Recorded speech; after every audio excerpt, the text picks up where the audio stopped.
Have you ever stopped to wonder what all those numbers on your SD card stand for? In this video, we're going to go through all those weird numbers and symbols we find on the label of our SD cards, and we're going to explain once and for all what each of them mean. So if you're planning on buying your next memory card, this video is perfect for you.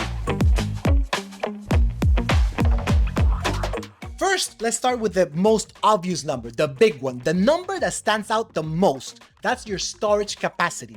This one is very easy to explain. It basically tells you how much information you can store in that particular card.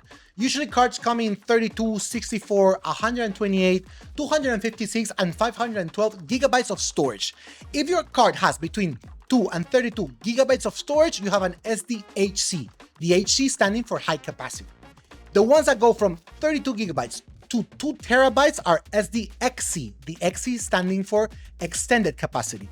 And if your card can store between 2 and 128 terabytes of information, then we're talking about an SDUC, the UC standing for ultra capacity. So we have SDHC, SDXC, and SDUC depending on how much information they can store. Now, that's all, right? All you need to know is about storage.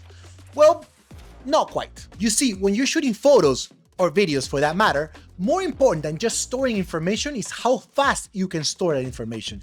And that's where speed comes to play.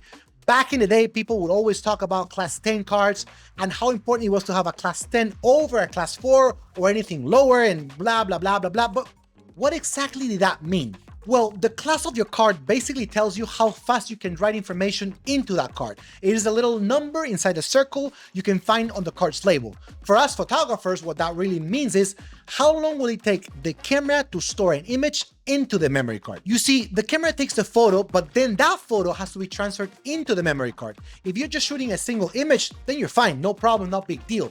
But what if you're shooting one photo after another and at a fast pace? A class 10 memory card assures you a minimum writing speed of 10 megabytes per second. Just for reference, my Sony a7 IV shoots 35 megabyte RAW files. That would mean a class 10 memory card could take up to 3.5 seconds to store that image into the card. Worst case scenario, of course. Now, this doesn't sound like a problem if you're just snapping a few images here and there. But what about a wedding? Or even worse, what about sports photography? Well, when we talk about class 10, class 4, or whatever, we're talking about the old system. That's how we used to categorize memory cards in the past. But then technology got better, cards got faster, and we started seeing ultra high-speed cards, also known as UHS. And UHS cards had a different symbol on the labels. It's basically a U with a number inside. Sometimes that number is a 1, sometimes that number is a 3. But what does that number mean? Well, U1 means that card guarantees a minimum writing speed of 10 megabytes per second, which sounds familiar, right? Well, yeah, of course, it's the same as class 10 cards, but this time under the newer UHS standard. Remember, we're talking about minimum speed, so it doesn't mean a U1 card will always perform at 10 megabytes per second. It can do way better. That's just the worst case scenario guarantee. Now, we also have U3 card.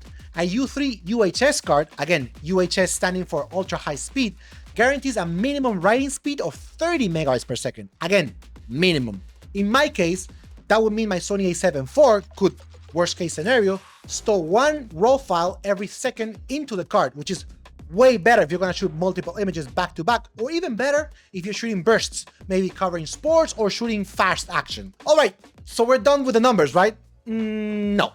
Not quite, because now we have to talk about V30, V60, and V90 cards. But what the heck are those? Well, when it comes to the V, we're talking about video speed. This is super important if you're shooting 1080p video, 4K, or even 8K. To make it simple, the V stands for video, and the number stands for the minimum megabyte per second the card can sustain while recording. So V30 means 30 megabytes per second minimum sustained write speed. V60 means 60 megabytes per second minimum sustained speed, and V90 means, of course, 90 megabytes per second minimum sustained write speed. Now, this is especially important for video because when you're recording videos, it is a constant stream of information going into your camera. It's not like taking a single photo and then waiting to take another photo where there's time in between for the transfer to just take its time. If the stream gets interrupted while shooting video, because the card is too slow, you could lose that footage, and that would be a big deal. So here's a quick recommendation. V30 is good for 1080p video and maybe some light 4K. V60 is good for 4K video, maybe 60 frames per second or higher bitrate. And if you want to shoot 4K 120 or maybe 8K, then you have to go for a V90 card. Now, as photographers, you might think, well, I'm not shooting video, so why should I care about the V ratings? Actually, you should, because V ratings ultimately represent sustained writing speed. And faster cards means faster shooting, faster buffering, and overall better performance. So you should keep an eye on that. And finally, let's talk about maximum writing and reading speeds. So far, we've only discussed minimums because the maximum speeds are not represented by a symbol. They're usually just written on the label of your card without any specific characters.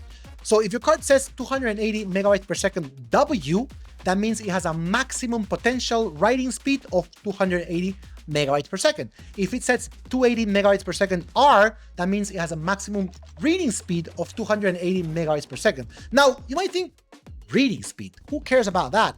I just care about writing because I'm shooting. Well, trust me, you do care about reading speeds because that's the speed at which your files will be downloaded into your computer. Slower reading means slower importing. And when you're dealing with hundreds or thousands of files, yeah, that number matters. Also, on a quick note, if you have a slow card reader or you're using the wrong port in your computer, that can also affect download speed, but that's a topic for a different video. Anyways, there you go. That's all the information you need to understand modern SD card labels. I hope you guys found this video useful, and as always, don't forget to follow Aftershoot in all of our social media to stay up to date with everything we have to offer. See you all in the next one. Bye.